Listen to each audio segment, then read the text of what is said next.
बिस्मिल्लाहिर्रहमानिर्रहीम अस्सलाम वालेकुम। आज हम बनाने जा रहे हैं बहुत ही मज़ेदार टेस्टी डिलीशियस सा केक। हम बनाएंगे मैंगो केक, जिसके लिए मैंने यहाँ पर टिन को अपने जो है तैयार कर लिया है। इसमें हमने लगाया था बटर पेपर और उसके ऊपर ऑयल से उसे ग्रीस कर लिया। 1 कप मैंने आम ले लिया था, इसका मैंने इस तरीके से गूदा निकाल लिया, पल्प निकाल लिया। इसके लिए हम लेंगे तकरीबन पौना कप चीनी। 1 कप के लिए हमारे पास जाएगा तकरीबन आधे से कुछ ज़्यादा कप जाएगा शुगर का।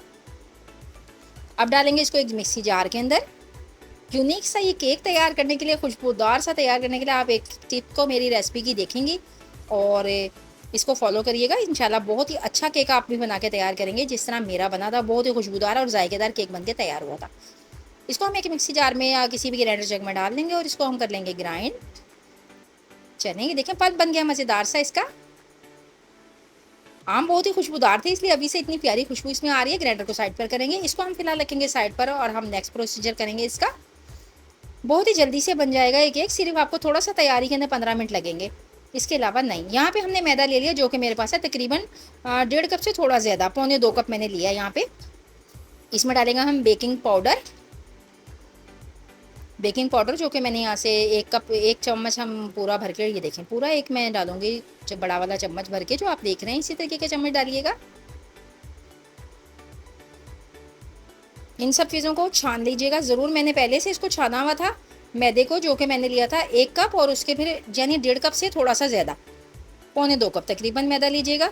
और 1/4 चम्मच स्पून सा हम इसमें डालेंगे बेकिंग सोडा, जो चनों में लगाते हैं ना, वो वाला सोडा। चने गलाने के लिए जो हम यूज़ करते हैं, चनों को फुलाने के लिए, वो वाला सोडा डाला है हमने। और बेकिंग पाउडर डाला है हमने 1 चम्मच बड़ा वाला। इसको छान लिया था हमने, पहले मैदे को भी छान लिया था। इन तमाम चीज़ों को छान लिया। अब इसके अंदर जाएगा ऑयल, इसको भी फिलहाल साइड में रखेंगे। चलें, अब ये जो पल्प हमने बनाया था इसको हमने डाल लिया एक अदद बाउल के अंदर। किसी भी गहरे बाउल में डाल लीजिएगा आप चाहें तो इसको हैंड बीटर से कर लें, चाहें तो आप इसको, अगर आपका इलेक्ट्रिक बीटर है तो आप इलेक्ट्रिक बीटर से कर लीजिएगा। इसको हमने करना है मैश। अब इसमें हम डालेंगे, देखिए 1/2 कप मैंने ऑयल का डाल दिया है। ऑयल को और इसको मैंगो पल्प को इस कदर मिलाएंगे कि ये दोनों एक जान हो जाएंगे। जैसे कि अभी ऑयल आपको अलग अलग से नज़र आ रहा है, इस तरीके से नज़र नहीं आएगा, ये बिल्कुल स्मूथ सा टेक्सचर बन के तैयार हो जाएगा। इसको लगेंगे 2 मिनट। 2 मिनट के लिए इसको हम विस्क करेंगे, फिर आपको दिखाती हूँ मैं। ये देखें ऑयल हमारा बिल्कुल इसके साथ मैश हो चुका है। 2 मिनट के लिए हमने इसको बीट किया था। अब इसके अंदर हम डालेंगे ये मैदा। मैदा मैंने पहले से छाना हुआ था हालांकि, लेकिन क्योंकि अभी ये बरसात का मौसम चल रहा है तो एहतियात अच्छी होती है, तो इसको हम दोबारा से छान लेंगे सारी चीज़ों के साथ। इससे इसमें बहुत अच्छी एयर आ जाती है और फिर इससे बरसात के मौसम में या वैसे भी अगर मैदे में कोई कीड़े वगैरह हों तो वो निकल जाते हैं। तो मैदे को मैंने छान लिया है दोबारा से। चलें, अब इसको हम हिलाएंगे। एक ही सिमट में इसको हिलाइएगा, दूसरी सिमट में नहीं हिलाइएगा। धीरे धीरे हिलाएंगे बिल्कुल अच्छी तरीके से। पल्प के अंदर ये मैदे को बिल्कुल ऐड हो जाना चाहिए। किनारों से इसको किसी आप की मदद से, चम्मच वगैरह की मदद से इसको बीच में रख डालते जाइएगा, ताकि इसका जो पल्प है उसके साथ सारा मैदा जो है वो खुश्क आटा जो है वो साइडों में लगा हुआ नहीं होना चाहिए, खुश्क मैदा। इसको अच्छे तरीके से मैंने हिलाया था और हिला हिला के देखें इस पॉइंट पर आ गया। तो यहाँ पे मैंने डाल दिया मिल्क, और यही थी मेरी छोटी सी गलती जो आपके साथ शेयर कर रही है। ये जितनी इसकी थिकनेस थी, इसको इतनी ही थिकनेस के ऊपर आपने बेक करने के लिए रख देना है। इसमें आपने इसको मज़ीद पतला नहीं करना। हमसे मिस्टेक हो गई थी, हमने आपको बताया, इस वजह से इसको थोड़ा सा ये हो गया था रनी स्टाइल में, जैसे कि हम नॉर्मल केक बनाते हैं। क्योंकि मैंगो केक होता है और मैंगो के अंदर कोई अपनी ऐसी इसके अंदर वो चीज़ नहीं होती कि जिससे ये आपस में चिपके या जुड़ने का कोई एसेंस इसमें मौजूद नहीं होता, जैसा कि मैदे में होता है। ठीक है, तो इसलिए हम इसको थोड़ा सा थिक रखते हैं, हार्ड रखते हैं, फिर ये बहुत अच्छा बनता है। हल्का सा थिक रखना है, ज़्यादा नहीं। बहुत ही खूबसूरत कलर के लिए हम डालेंगे यहाँ पे फूड कलर, सर्दी का रंग जो मैंने ले लिया था, और डालेंगे। इतनी खूबसूरत खुशबू लेके आएगा इसके अंदर कि क्या कहना। ये हमारे पास मैंगो एसेंस है, मार्केट से आम तौर पे अवेलेबल होता है। अगर आपके पास घर में ना हो तो कोई बात नहीं, आप इसको स्किप कर दीजिएगा। इसकी जगह पे इलायची पाउडर डाल लीजिएगा, उससे भी अच्छा बन जाएगा। लेकिन अगर आप ये डालेंगे तो क्या कहने, 4 चांद लग जाएंगे जनाब आपकी रेसिपी को, और सारे लोग बहुत ही तारीफ़ करेंगे। इसको हम फिर दोबारा से मिला लेंगे, तमाम चीज़ों को मिलाकर। सॉरी कलर बहुत ही इसमें खूबसूरत आएगा, बहुत अच्छी लुक दे रहा है ये, और बना भी बहुत ही ज़बरदस्त था।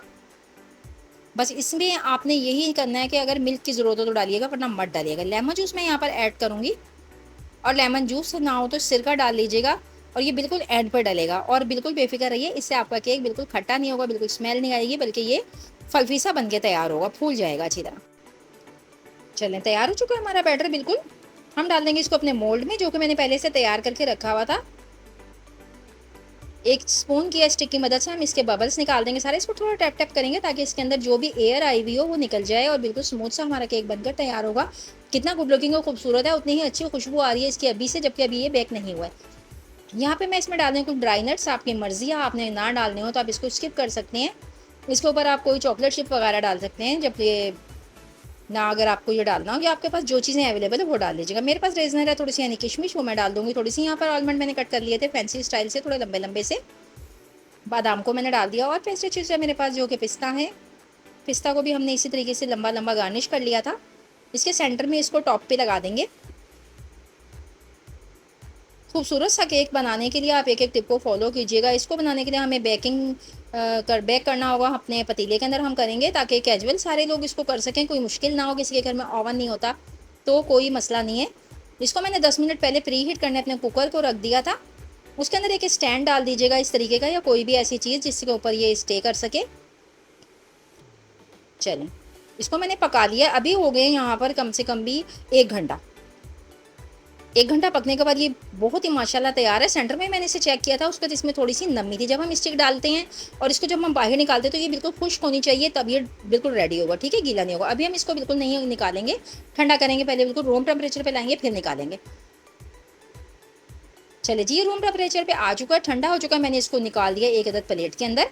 माशाल्लाह सुभान अल्लाह सुभान बंदे सुभान अल्लाह, केक बहुत ज़बरदस्त तैयार हुआ। लेकिन वो जो गलती छोटी सी थी मेरी, जिस वजह से मैंने कहा था कि इसको पतला नहीं करना, हल्का सा ठीक रखना है, उसका ये है कि बीच में से ये उठा नहीं है, फूला नहीं है, ठीक है। तो ये मैं आपके साथ शेयर कर रही हूँ, जो छोटी सी गलती हुई थी यहाँ पे, आप लोग ये ना कीजिएगा। मैं बनाती रहती हूँ केक, लेकिन मिस्टेक इंसान से हो ही जाती है कभी। तो आप बनाइएगा और तैयार कीजिएगा, जैसा बने मुझे ज़रूर बताइएगा कमेंट्स बॉक्स में आपको मेरी रेसिपी कैसी लगी। खाने में बहुत शानदार, बहुत ही नहायत ही लजीज खुशबू आ रही है, जैसे आप बहुत ही अच्छी सी बेकरी के अंदर खड़े हुए हैं, और बहुत एक्सपेंसिव चीज़ जो है आप इसको खरीदने जा रहे हैं। चलिए मैं आपको इसको कट करके दिखाती हूँ, अंदर तक से पक गया सॉफ्ट। तो इसका सॉफ्टनेस का तो क्या कहना है, बहुत ही ज़बरदस्त सॉफ्ट और बनाइए, बहुत ज़बरदस्त खुशबू है, टेक्चर है, लाजवाब है जनाब। ये बहुत ही मज़ेदार केक बनकर तैयार हुआ है। एक दफ़ा बनाएंगे तो ज़रूर आपकी वाह वाह हो जाएगी। शानदार केक बनाइएगा और हमें अपनी दुआओं में याद रखिएगा। चलिए जी, इंशाल्लाह किसी अच्छी रेसिपी के साथ फिर से हाजिर होंगे। इसी के साथ मुझे दीजिए इजाज़त। अल्लाह हाफिज़।